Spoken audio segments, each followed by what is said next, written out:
isso aí, minha gente querida. Braulio. Vamos lá, Caio. Vamos. Olha o nome da parada. Não ofertei mais. Caio, eu não estou mais dando nada para a igreja porque não sobra mais nada e tem dado tudo errado. Bateram no meu carro e financeiramente estamos mal das pernas. Não ofertar implica em maldição? Não. Não oferto porque não tenho para dar, apesar das necessidades do ministério. Cansei de ver meu pastor fazendo viagens, os apóstolos sempre felizes, contando dos seus momentos em família, e eu não sabendo como vou pagar a conta de luz. Eu não quero mais ofertar, mas eu não quero ser um avarento. Não o que eu devo será. fazer? Então, eu estou me amaldiçoando? Não, não está não. Ele está usando o bom senso. A primeira responsabilidade dele é com a casa dele, com a família dele. Essa história de dizer que o sujeito que não dá o dízimo está amaldiçoado, isso aí é uma invenção de quem não tem evangelho no coração. Não tem evangelho. Em lugar nenhum em Jesus, o dinheiro representa ponto de contato entre o homem e Deus. Deus não precisa do seu dinheiro. Quem precisa de dinheiro são os homens que não têm dinheiro. Deus é o dono de tudo. A instituição é que usurpou o acontecimento atípico em Israel, que era o de se trazer os dízimos para o templo recém-construído, porque sempre se trouxe o dízimo na forma de comida, de grãos, de alimentos, desde a peregrinação no deserto. Ficou determinado que a tribo de Levi viveria para o sacerdócio e as outras 11 tribos a ajudariam a sobreviver, porque eles dedicar-se-iam ao culto e à oração. No templo de Salomão isso ganhou mais concreções. Depois veio a destruição do templo, a reconstrução do menor no período de Esdras e Neemias. Quando o profeta Malaquias profetiza, o que está em pé é o templo pequenininho, mal acabado, arrebentado, o sacerdócio passando fome, cada um, como dizem os profetas, Naum, Abacuque, alguns outros descrevendo aquele período, Amós, descrevem as pessoas como preocupadas em construir suas próprias casas, seus palácios de marfim, edificar a sua vida, e abandonaram tudo. Foi por isso que Malaquias disse, Deus falou, trazei os dízimos à casa do tesouro para que haja mantimento na minha casa, porque lá não estava sobrando nada, estava tudo indo à míngua. E era um período histórico em que o templo era o lugar para Israel de onde emanava não apenas o culto, mas a leitura da palavra, o ensino da palavra, e o templo tinha sido abandonado. Esse é o contexto em que eles estavam cuidando apenas das vidas deles. Olhe para Jesus e veja em algum lugar Jesus estabelecendo isso como condição sine qua non. Dá quem tem, a viúva vai e deu tudo que tem, o que ela tinha não era quase nada, por isso ela foi quem mais deu, ela deu porque ela quis, ela deu por amor, ela deu por vontade, não por obrigação. No Evangelho não há nada que se faça a Deus por obrigação ou gemendo, que seja agradável. O livro de Provérbios chama isso de sacrifício de tolos. O que o Senhor quer de você? Em primeiro lugar, Ele quer seu coração, querida ou querido. Quer seu amor a Ele, que se expresse pela sua obediência ao Evangelho, que se expressa por seu turno como amor ao próximo e em todas as relações da vida. Essa é a lei e os profetas. Foi o que Jesus ensinou. O mais é espontâneo. Quem tem, dá. Quem não tem, deve ser ajudado. Na verdadeira igreja, no espírito comunal, sincero, puro, que a gente encontra em Atos dos Apóstolos, capítulo 2 até o fim do capítulo 4, o que a gente vê ali? Quem tinha, dava. Quem não tinha, pegava. Cada um dava conforme o que podia. Ninguém era chamado a dar o que não tinha. E se alguém tendo não quisesse dar, ninguém era amaldiçoado porque não deu. Apenas deixou de exercer um privilégio que podia. Esse é o espírito. Aí os pastores me vêm aqui, como me escreviam lá no início do Caminho da Graça no meu site, Caio, você dizendo isso não vai a lugar nenhum. Ninguém vai contribuir. E eu respondi, está gravado lá no meu site, caifai.net. Tem lá pelo menos uma resposta publicada em meio a tantas outras que eu não publiquei aquela só para ilustrar para todos.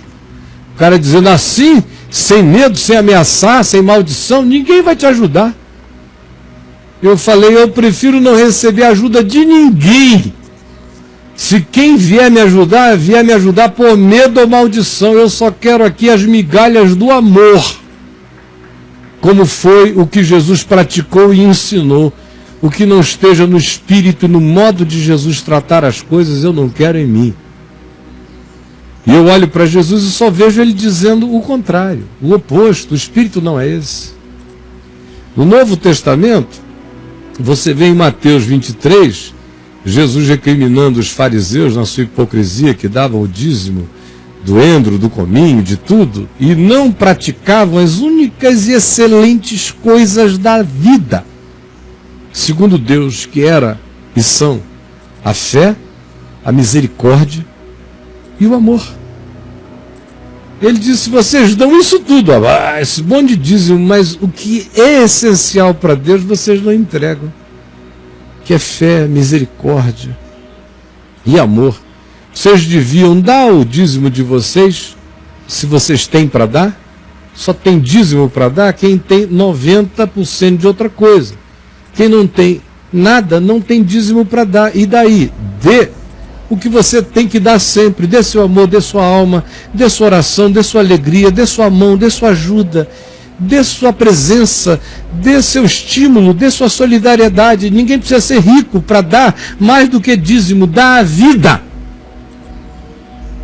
Agora, se você tem, dê, meu querido. E não precisa ser no templo. Quem é que disse que Deus, imagina só, Deus, a gente está falando de Deus, entenderam? Deus. Se Deus vai dizer, o Deus criador de todas as coisas, vai dizer, desgraçado, você não deu seu dízimo lá no meu templo este mês, a maldição vem sobre você. Pelo amor de Deus, um Deus desse, eu cuspo na cara dele. Cuspo na cara dele. Entenderam? Eu cuspo na cara dele porque não é Deus. Não é Deus, é diabo. Entenderam? Para sempre. Não é Deus. Tem nada a ver com o Espírito de Jesus, é Satanás. É para cuspir na cara dele. Jesus é o Espírito no qual andamos. Quem tem, dá voluntariamente. Quem não tem, não fica cobiçando o que o outro tem. Se recebe, é grato.